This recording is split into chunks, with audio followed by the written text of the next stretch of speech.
Welcome to Magnify with Sue, the podcast for people who've done everything they were told and still feel something's missing. I'm Sue Paulson. Every week, we look at what it takes to move from self-doubt to self-love, from fear to inner peace, from striving to be enough to remembering you already are. Because the truth is, you came in magnificent. The essence of you isn't out there. It's right here in your own heart. So let's go find it. Let's magnify. Greetings, my magnificent ones. Sue Paulson here, your magnificence mentor. Today I want to talk about all things that are heart-related. This topic is on my mind because I have two family members who are currently going through some health challenges related to their hearts.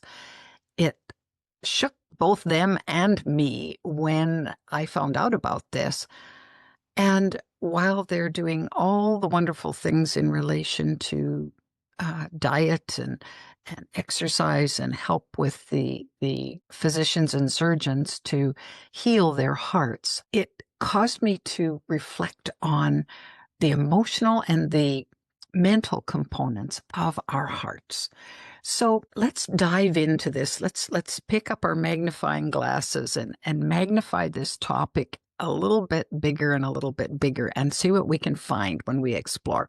So of course, our hearts in the center of our bodies look after keeping us alive, all right? They're the physical chambers and valves and connectors that pump blood and oxygen and so on throughout our systems to keep us functioning every day in a physical level. They work hard, and the pressure that there is on the heart is pretty astounding. So it's pretty incredible that the heart does for us what it does without us even thinking about it on a daily basis. Things can go wrong, though, with hearts. And I think there are times when it's good to focus on what's happening at the root of heart issues from an emotional and a mental standpoint. And our spirits come into it too. Well, I think of all the sayings I've said before, and I'll say it again, that words have power. Well, think of all the sayings that we have in relation to the heart. There are both some very, very positive, uplifting sayings, and of course there are some that are pretty much on the negative side when I look at it. So, for example, we might say when we're feeling sorrowful, well, I have a heavy heart, or it's with a heavy heart that I think about that topic. Or if we're upset or frustrated or wanting to distance ourselves from people or scenarios, well, I had to harden my heart. We can have heartaches. We can have heartburn. I've had heartburn in the middle of the night when I ate things that really weren't that good to me. I'm not sure how much it had to do with my actual heart, but because it was coming right from the center of my body, it felt like heartburn, and we label it as such. Too much acid, right? Breaking my heart. Well, if you've ever had your heart broken from a relationship that failed or people who didn't treat you well, it's a pretty common saying, pretty amazing thing to happen that you go, oh no, I've just had my heart broken. We can lose heart when we get discouraged or things aren't working out the way we anticipated. We could have a heart of stone, which that's an interesting one. Well, how does that come about? Well, often it comes about as a result of situations where negative emotions get triggered. It could be anger, frustration, it could be rage, it could be deep sadness, it could be great fear. There's all kinds of emotions that can get triggered. We can have thoughts that contribute to what's going on with our hearts in relation to our relationships with other people. And if they're particularly negative scenarios, then of course it causes us some grief, some heartache. So grief, of course, is a big part of connections to the heart. And when we go through stages of grief, so the anger's the first one, and that has a bearing on our heart. Well, of course, if we were hooked up to a heart monitor when that could calibrate our emotional state and then what it did to our heartbeat, there's some interesting things that happen physiologically with us. I'm fascinated by the research that's being done by the Heart Math Institute. I think it's heartmath.org is the website. There's all kinds of cool stuff on there that talks about and makes these connections about the mental and emotional scenario that goes on in relation to the health of our hearts. So we're going to talk a little bit later about some of the strategies and tools that they use to support our heart health. All right. So let's think then about what is the opposite to the negative impact that can happen to our hearts when we're in a state of fear or anger or frustration or any of those other negative emotions that come along, or the negative thoughts. We, as an example, we think about there's a tremendous amount of resentment right now in our world and on our planet for differences of opinion, for example, politically. Everybody wants answers, but nobody seems to know what the quotes right answers are.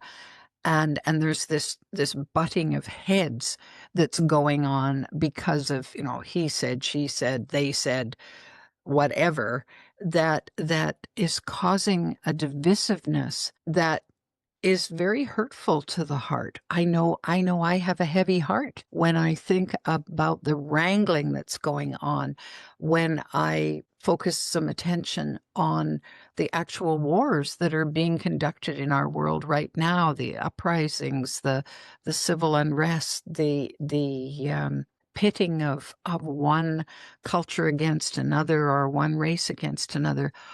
Oh, that feels hard for me. And my heart is very heavy about that because I don't see a way through at this point. And obviously, just like you, I have no control over what's going on the planet, except the control I have over how I think about that and what I personally can do to find my own state of equilibrium, my own state of peace about that. So to flip around some of that negativity that can bombard us, you just have to turn on the mainstream news and you can be bombarded all the time. Honestly, I don't put on the news very often. And when I do, I just want the very bare highlights just to kind of stay tuned into the world. I would prefer, and I do, switch to good news channels. If I'm scrolling through my news feed, I open the ones that are heartwarming stories because I know there's way more good news than there is, quotes, bad news in the world. It's just that it's not reported because it's not sensational. It doesn't sell advertising. It doesn't catch people's attention in the same way. And yet I know I'm surrounded by good things all the time. The people in my life and acts of kindness and acts of courage and acts of extreme helpfulness I see a lot of, but it's never reported. So there's a tendency to think, oh, well, we are going to hell in a handbasket and and it looks bleak and it feels bleak. And of course we take that to heart if we're mired or bogged down by that negativity. So let's look at some sayings that can change our minds and change how we feel about what's going on in the world. So take heart is a positive, uplifting. Well, take heart because there are better things down the road. It's an optimistic focus, something that can help us. When I know in my heart of hearts So I'm a very optimistic person, as you may have guessed if you've been watching my podcasts and my broadcasts for a while. So I know in my heart of hearts that we're on the right path to a better world. I just believe that to the depth of my soul. And so I talk about it as in my heart of hearts. So it's deep and it's means something to me, and I have a strong belief in that. If you can find it in your heart to be kind or to help someone when they ask, then that's where we go. When can you find it in your heart to help me out here? It's a request, it's a plea from someone else. And when you can find it in your heart of hearts, or you can find it in your heart to be approving, to support someone, to give a listening ear, then that's not only helpful to them, but it's helpful to you too. And it gives that flow of warm energy to the heart that's maybe been missing. Often when we're looking for solutions, it's important to get to the heart of the matter, like what's really going on, not just the surface stuff, but to go deeper. I can remember reading at one point that they talked about it isn't our brains that are running the show. It's actually our hearts. And in our hearts, they're starting to discover that there's an exact duplicate of the brain in our hearts. And it's that duplicate of the brain that resides in our hearts that connects to the brains in our heads. So where are the messages coming from? Well, we think they're coming from the brain, not necessarily. So if we think about that and utilize that in a positive way and in a powerful way, then it's very important to give our hearts the power that they have to say, okay, heart, you're in control here. Guide me. The heart is the center of our creativity. It's the center of where great ideas come from. It's the center of our souls. And so there's a power there that can be used for very positive things, and it can be used for very negative things, as we've just talked about in the hardening of our hearts. I believe it's so critical that we get very lighthearted, that we go around with a light and happy heart. I can do so much more because the weight of the world is not on my shoulders if I adopt the attitude of a happy heart or a light heart. So when we laugh, we're very lighthearted about something. Somebody tells us a joke or something funny happens. I laugh a lot at myself and some of the quirks and foibles that I have and the antics that I get up to from time to time. You may find the same. This is why children are so vitally important in our lives, because they show us how to be lighthearted. I often think that it's not adults that teach children. It's children that come into the world to teach us as adults and to remind us to be lighthearted, to play and laugh and giggle and lightheartedly tease one another. I spent the weekend with my granddaughters, and I was just in awe and delight at how fun they are. So I had a really good time in playing with them. They're 7. It was a lovely reminder of how important it is to maintain that light heart. So, some exercises for you if you choose to play with how you are in your heart. So, the Heart Math Institute recommends appreciation as what would I call it? An activity or a commitment that you make to yourself to hang out in appreciation, even if it's just 5 minutes a day. So what is it that you actually appreciate about yourself, about your world, about the people that surround you, about what's going on? Well, so I'll give you a few that I've noticed today for me. So I really appreciate the rain coming down. Even though I'm a sunshine girl by nature, I appreciate the green that comes from the rain, the growth that we're experiencing in spring. I also appreciate the fact that I I get to stay inside if I choose. So I don't need to stand out in the rain to appreciate it. Although I have stood out in the rain and really appreciated the sense of the freshness of the air and the feel of the raindrops coming down, the sound of them, beating down on my rain hood and so on. And then appreciate coming in out of the rain. So it's such a simple thing, and yet it fills my heart to have that appreciation.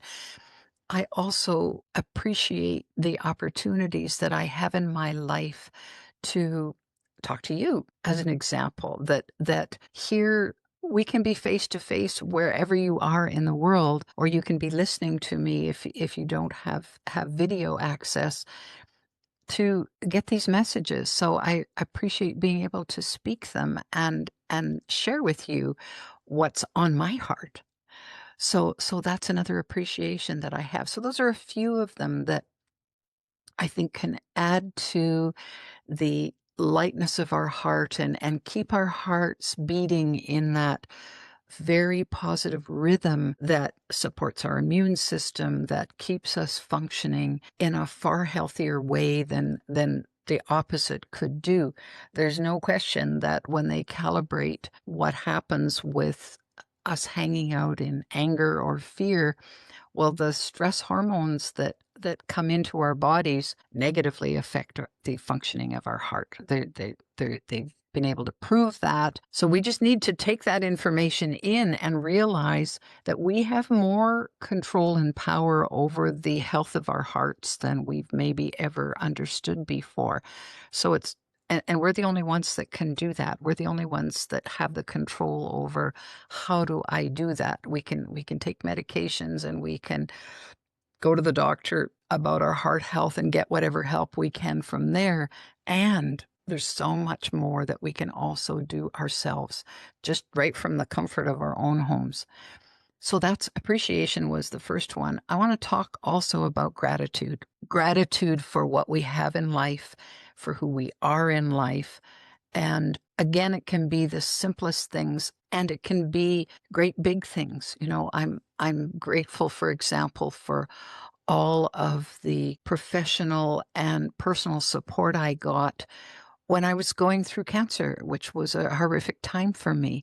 So I just have endless gratitude for the love that came my way and the support that was there to get me through a very difficult and challenging time. So anytime we get through adversity, it's important, I think, to spend some time in gratitude about all the pieces that contributed to your well-being and getting you through anything that's been hard for you and your own resilience in getting yourself through that. So you deserve lots of gratitude from yourself to yourself for that. The last thing I want to mention is forgiveness. So I've read the book that's titled Radical Forgiveness. I confess I forget the author's name, but it's easy to find. There are free worksheets on forgiveness and radical forgiveness on the internet that you can use to help you work through anything in your life that you feel you need to forgive. Now, the old traditional perspective was that if somebody does you wrong, then it's important that you forgive them and for themselves and that you tell them, okay, I forgive you, and to let that go. There are some things on that happen that make it very difficult to necessarily forgive the person or forgive the act. But really, new thinking says actually it's not about for them. It's not about letting the other person or the act off the hook. It's about you letting yourself off the hook so you're not carrying the burden of that particular issue any longer. You're able to take what happened, forgive it, forgive yourself, or forgive the other person so that you don't think about it anymore. Because let's face it, what's heavy on your heart lots of times is that very thing that's weighing you down. Maybe it's the bitterness that resulted from whatever happened. Maybe you didn't have any control over that particular thing, and the harm that was caused was big. And so you're going, "Whoa, I don't know if I can forgive them." But can you forgive in such a way that it lifts the burden of the incident so that you can put it to rest, so that it's not weighing you down anymore? It's like carrying a sack full of boulders with you when we refuse to let go of old hurts, old resentments, old fears, old worries, whatever. Well, when we can forgive that. And lots of times, really, it's about forgiving ourselves for our perception of that. Because sometimes when someone does us harm, it wasn't intentional, it just happened. And if we can come to a new level of understanding and realize, well, they didn't actually mean to do that. Maybe they were protecting themselves. Maybe they were too fearful to do it differently. They just didn't know. Well, when we come to a new understanding about that, not only can we forgive them for what they didn't know or couldn't do or whatever, and in addition to that, we forgive ourselves for not understanding what was behind that particular event or act or whatever. And coming to a new understanding makes a huge difference in our ability to let it go.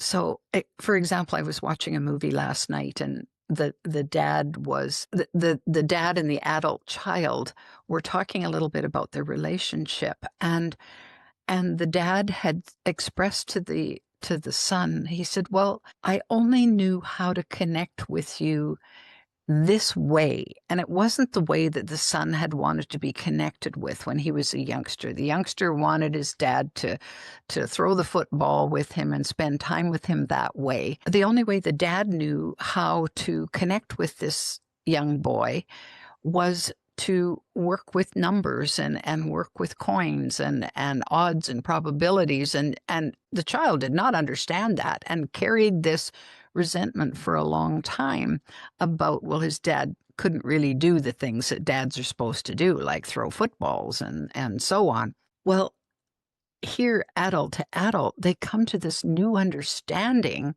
that it wasn't that each didn't want to connect with the other. It's just that the dad didn't know how, and so reached out in the only way they knew.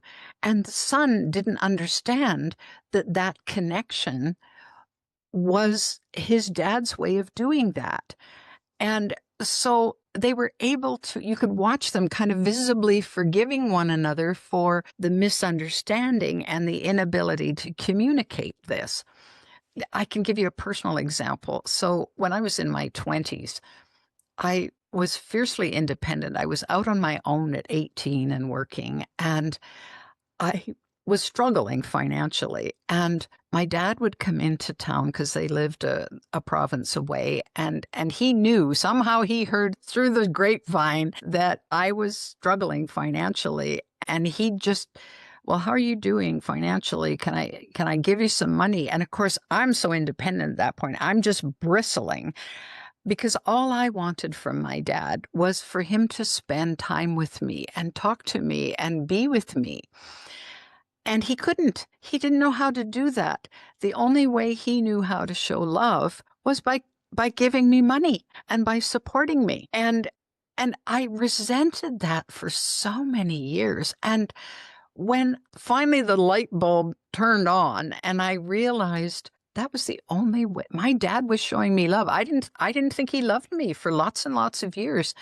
It wasn't that he didn't love me. Of course he loved me. He just didn't know how to show his love in any other way than a physical demonstration. Well, I'll give her some cash and then at least I'll feel better because I know she won't be on the street and it will help her out. And then I realized that I had no appreciation for that because I wanted him to love me the way I wanted him to love me. So we were we never talked about it. Fortunately, I was able to forgive myself for believing that he didn't love me, which was foolish on my part, but I didn't know what I didn't know, and I was able to forgive him for expressing his love in a way that really didn't resonate with me all that well. And of course, then I had huge appreciation for all the times he came through for me, especially financially, when I really did need a hand. I really did need that kind of help. So when he passed in his late, I think he was 98, somewhere in that age range, I had put to rest any resentments about our relationship and how he felt about me or what I had assumed he felt about me all those years. So I had a much lighter heart when it came to being able to say goodbye to him because it felt as if we had resolved whatever was there. And now when I think about him, I have a much happier heart. So that's what I wanted to share with you today. So your challenge, if you choose, lighten your heart through appreciation, through gratitude, and any forgiveness that you feel compelled to address at this point in time. And I think you'll find that that heaven on earth that we've talked about is more within your grasp, and you've been able to kind of make some of that hell on earth just flat out disappear. Lovely to have you join me today. We'll look forward to chatting again on Magnify with Sue. My magnificent ones, this is the journey, moving from fear to self-love, from doubt to inner peace, from hiding to shining. One episode, one conversation, one insight at a time. If you're keen for more, the Magnify with Sue newsletter is a tool you'll love. Week after week, we do this work together. Not as a one-off, not as a nice idea, as a real practice of discovering and embracing the magnificence that you already are. To sign up for this newsletter, join us at magnifywithsue.com.